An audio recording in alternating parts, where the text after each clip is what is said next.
the Janice Cobb of Save My Pet ID tag. Engraved with your pet's info, they allow emergency personnel to start care for your pets if you're sick or injured. Head over to SaveMyPetIDtag.com and explore products. They ensure peace of mind for you and for your four-legged family. It's time to test your knowledge of a cute, fun little pet. We're talking the hamster. Yeah. First time on our show, our special guest is about to prove that, yes, you can take your pet hamster for a safe walk. What? Move over, doggies. And he's very young, talented. He's an inventor, and he is the CEO of a company called Happy Habitats. Please welcome to our show, Ethan Haber. Welcome, Ethan. Thank you so much for having me. It's good to be here. All right. Pleasure to speak with you, Arden. All right. So I want to go back in time. I know you haven't been on this planet a long time. You haven't even been on the planet 3 decades, but you've done a lot. Young Ethan, growing up in Long Island, were you a guy that liked mice and hamsters? What kind of guy were you when it came to pets? So I've always loved animals. We got a dog when I was 6 because I pestered my parents about it. But I didn't have a small pet until I went to college. When I was a sophomore in college, I got a hamster. That was because I wanted a pet on campus, but that was the most I could take care of at the time. And I really fell in love with small pets, hamsters, gerbils, mice. Since then, I've had a hedgehog. I've had 4 or 5 hamsters. I have multiple at the same time. They each get their own cage because you can't house hamsters together. Well, I heard they're like sumo wrestlers in Shrunk Down, right? They're very territorial, very solitary. So they're very friendly with people, but with the other small pets, they don't get along. So, well, that's good to know. But who was your first hamster at Wake Forest? So my first hamster was a Syrian hamster, a long-haired Syrian hamster named Mooksy, and he was like the superstar of hamsters. He was phenomenal. What do you mean? Give me an example. Here you are at the university, and is he the goat on campus, only he's a hamster? He was so friendly. He was so sweet. He never bit. He was very comfortable being handled. He loved to play. I would take him out around campus. He was well known. I brought him to class one time, and I was in class, and he was just running around in his ball on the floor for my art class, which was a lot of fun. Yeah. Well, you said Syrians, Syrian. Tell us what that is. I know there's different types of hamsters. So there's 17 species of hamsters on the planet Earth, but there are 5 species that are sold as pets in the pet store. And Syrian hamsters are the largest domestic hamster. And they're the ones that you're going to see called teddy bear hamsters or panda hamsters. That's what pet stores will name them. So it sounds cutesy, but they're a living, breathing animal. Yeah. Kind of to depersonify them as a teddy bear is a disservice. So right. Their species name is the Syrian hamster. And you said teddy bear. I'm not going to break out my Elvis song, don't worry. But as a young man, a child, you actually had a lot of stuffed animals, and you were sort of a Betsy Ross. You like to sew. I like that. Real men sew. You did Real men sew. You did your homework on me. As a hobbyist, I hand sew stuffed animals. I've loved stuffed animals. I started sewing when I was 12. Wow. And when I was in college, I was a hired contractor for the VR game studio, Squanch Games, and I made them hundreds of stuffed animals over the course of a few years that they used for press releases, giveaways, promotional material. And my name is actually in the credits of their first video game under the special thanks section, which is pretty cool. So that was my small claim to fame pre-pet. Now, did you have a mom, a grandma, or somebody in your family that liked to sew, or when did they say, here's a needle and thread, go for it? So my Aunt Barry has her own sewing company where she will make stuffed animals for you out of your loved one's clothing. So if I'm a kid and my grandparent passes away, you can come to her with one of their shirts and she can turn it into a stuffed teddy bear to give to the grandkid. Cool aunt, huh? Yeah, she's very cool. So my Aunt Barry is who I learned from. And did you prick yourself a lot? How you doing? Did you get any sewing injuries? I got my calluses. I got my man hands. All right. Is there any other secret talent that you have that people would be surprised about? I have 2 albums on Spotify for fun, but that's Albums? What kind of music or what? I have a comedy rap album and a comedy country album, but that's not that impressive. Anyone can put out music. You just have to make it. All right, I'm dying to know, Mister, your comedy rap album. What's it called on Spotify? It's the Minty Fresh album. And what about the country one? The Ballad of the Carpetbagger Kid. Okay. Obviously, Pet Pals, we're speaking with an individual that has talent, that has creativity, and he just swims in imagination and inventiveness. And that's what segues into, you have a company called Happy Habitats. What is that? So Happy Habitats is our stab at kind of giving small pets the life they deserve. We're trying to reinvent the space, and we're creating these quality products for small animals. Because if you look in the space, there's a lot of the products before we got involved haven't seen any real innovation in 10, 20, 30 years. So what we did is we came in, we identified a lot of the pleasure points with products and then a lot of the pain points, and we solved to try and mitigate those pain points. And we actually have a patent on a utility patent on our hamster ball that we invented for all of the quality of life improvements it has made, which is really exciting. So somebody who was a legal beagle gave you good counsel, right, Ethan?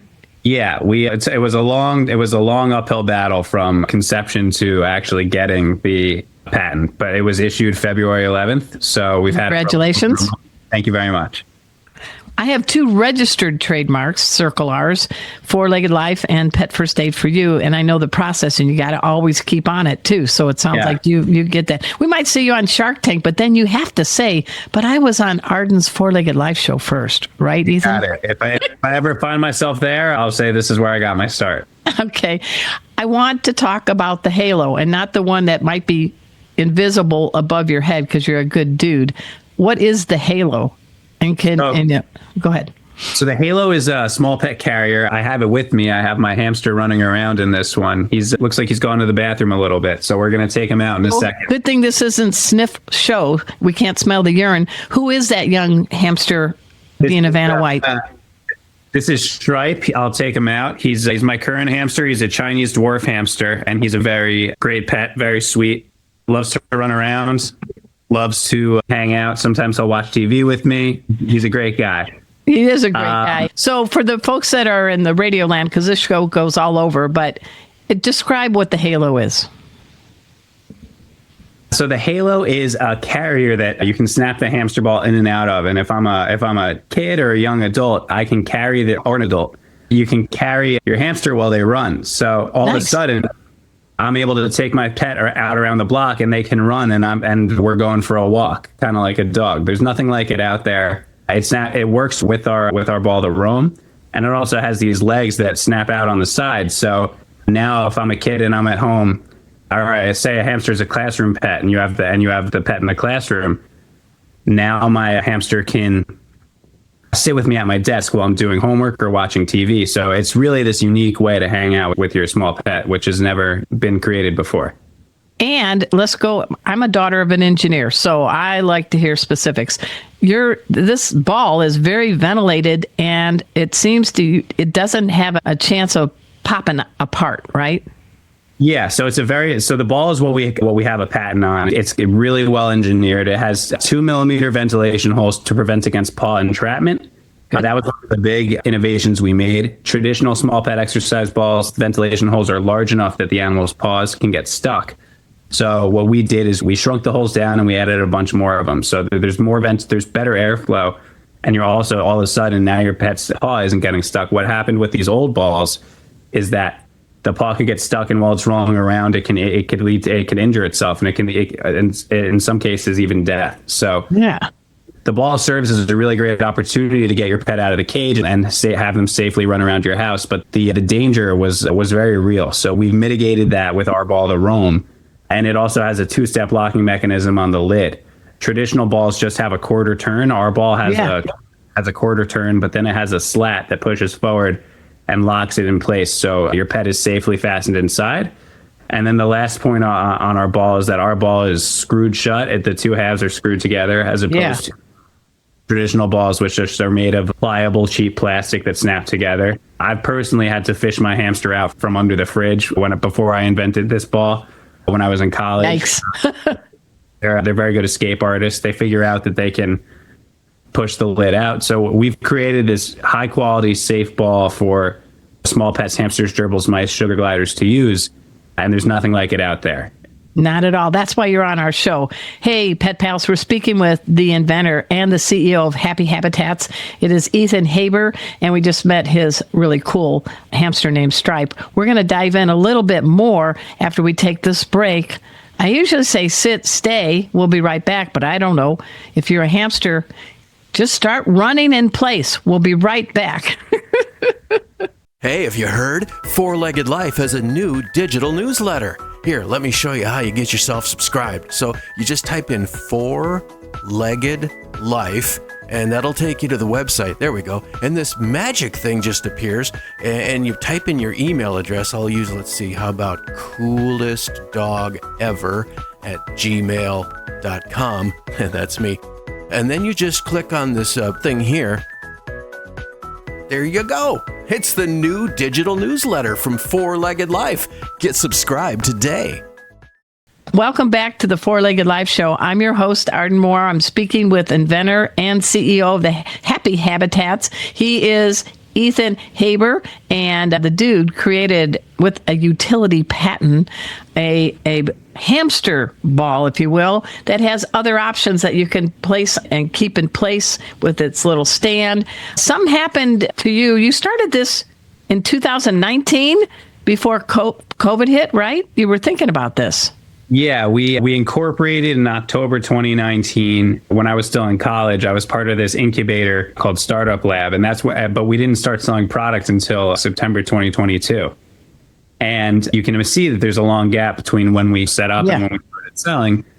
And what happened was we got our molds manufactured in China, and they were on the ships. Oh no. Port at Los Angeles, and then when they weren't allowed to port, what happened was our molds just sat on a ship for 8 months waiting to get offloaded. So there was a long time where we were just... How did you handle that? I was a delivery driver. That's how I handled it. There you go. What were you delivering?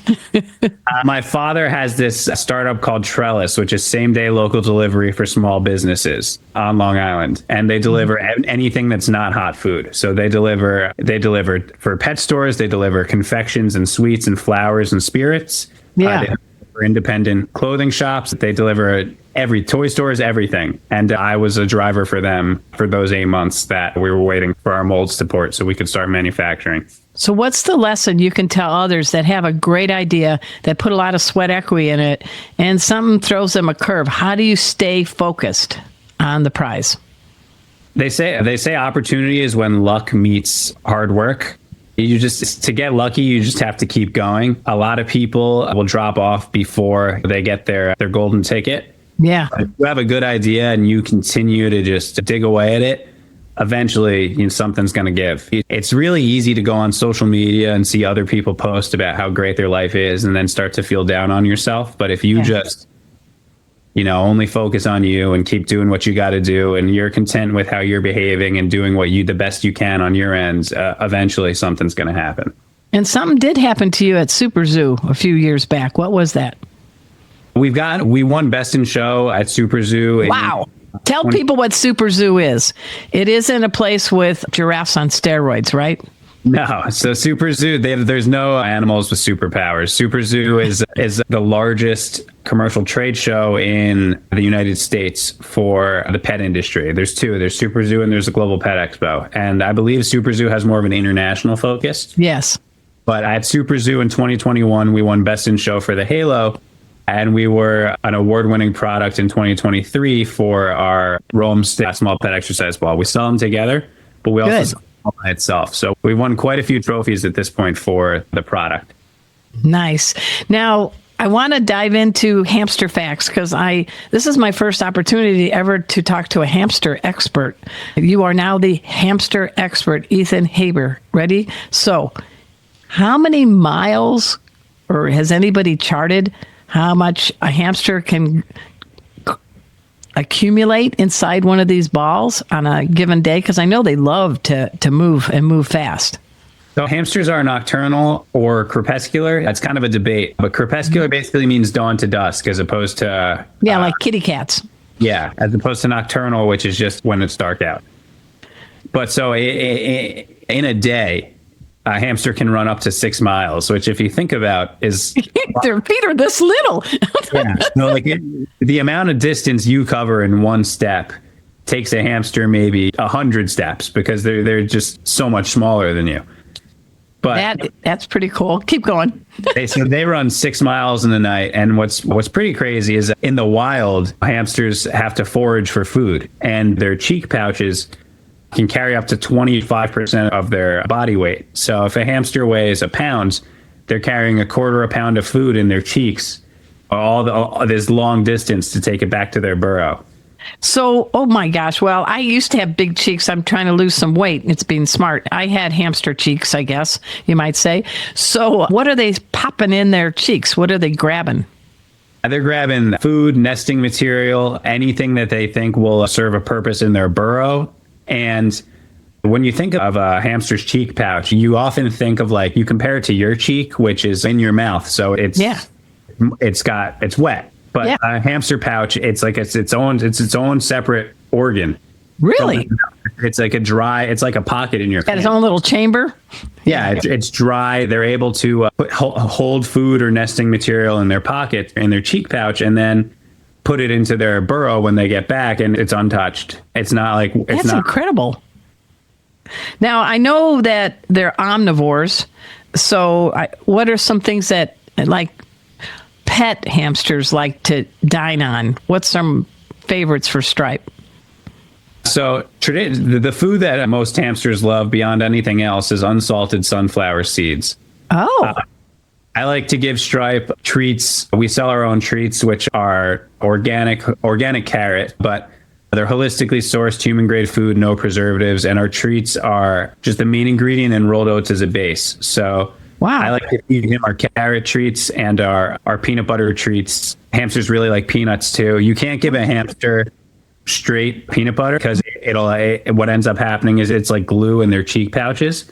So you would either have to give them peanuts or like a baked peanut butter snack. But I'm comparing the cost to feed my dog every month with the cost to feed Stripe every month. It has to be not that expensive to feed a hamster. No. So the most expensive part of owning a hamster is the acquisition. The hamster's only like $15 to $20 if you get it from a pet store. If you get it from an independent breeder, it can be more expensive. But beyond that, the cage and the equipment is what the main upfront cost is, which is still, at most, would be the cost of like an adoption fee for a dog if you were to get a dog from a shelter. Oh, yeah. I want to make sure people know your website. What is it, Ethan? So you can find us on www.happyhabitats.net, and we're also in some brick and mortar locations. If you're in Canada, you can find us in Pet Value. If you're in America, you can find us in Petland. Nice. Well, Ethan, what are your plans for 2025? What's on the horizon? What's your goal? What you're trying to achieve? We're debuting a new product at the Global Pet Expo in about a week. So we have a new product launch this year, which is really exciting. We also want to start selling. Right now, we sell the ball by itself and we sell the ring with the ball, but we don't sell the ring by itself. And we're starting to get a lot of these balls out there. We're selling hundreds a month. And it's getting to the point where we want to start selling the ring by itself as an accessory to the ball, so that people who buy the ball can then upgrade to have a ring too. So those are our two main efforts for 2025. Now, you talked about going to school at Wake Forest. You graduated how? I graduated in 2021. Well, come on. What's the honors? Oh, cum laude. I graduated cum laude. All right. And it's kind of cool to be the dude on campus with a fun hamster, right? Yeah. That gave you a little more of an identity, different than other people. Get some street cred for sure. If you could have one trait that a hamster has, what would it be and why? They're very resilient. I'd probably go for their stamina, because running 6 miles a night just for fun. Think about how great shape I'd be in if I could run 6 miles and enjoy it. Hey, Pet Pals, we're speaking with Ethan Haber. He is the inventor and the CEO. He invented, it's called the Halo. Go check it out at Happy Habitats. And what again is that website, Ethan? Happyhabitats.net. All right. Well, I have been schooled on hamsters by one of the best today, and I am really grateful. Thanks so much for making our tails wag by watching this guest interview from Arden Moore's Four-Legged Life. Four-Legged Life. Make sure to subscribe so you're up to date with all of our Four-Legged Life content. Four-Legged Life. Four-Legged Life.